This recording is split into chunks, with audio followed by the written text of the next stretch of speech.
So as someone that's been fishing for over 30 years, I'd like to give you guys a couple of suggestions that will help you out if you're just starting your fishing journey or if you're thinking of taking up this wonderful sport of fishing. So the very first suggestion is to keep it simple. As far as your gear, your tackle, and even your rod and reel combos, you want to keep it to a minimum so that you don't get overwhelmed. Trying to find a couple good baits and a couple good techniques can go a long ways. And as far as a rod and reel, I did go pretty in depth in my new series that I'm posting every Tuesday that'll go through every single thing that I think is important when you're starting out fishing.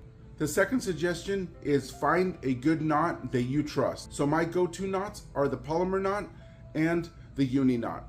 Both are very strong knots, and I do have tutorials for both that are pinned up at the top of my page if you want to check those out. The only thing I suggest is that you practice them well before you start using them on your day-to-day fishing adventures. If you're trying to combine braid to mono or braid to fluorocarbon, I suggest looking at the Alberta knot, which I also have a tutorial pinned. The very last thing, and probably the most important, is before you go out on your adventure, make sure you check your state regulations and see if the body of water that you're going to be fishing is going to be open, if there's a season open for that lake or river. The last thing you want to do is to pick up a ticket and add a little bit more cost to that fishing adventure. You definitely don't want to do that.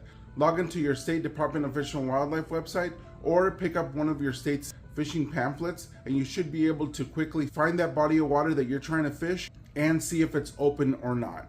I hope these tips help in giving you a little bit of confidence to take up the sport of fishing, and make sure you check out that series that I'm starting.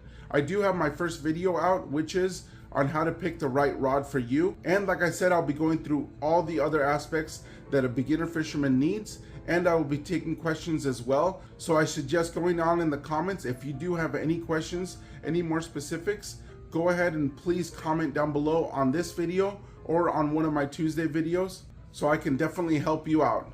Thank you so much for watching, and have a wonderful rest of your day.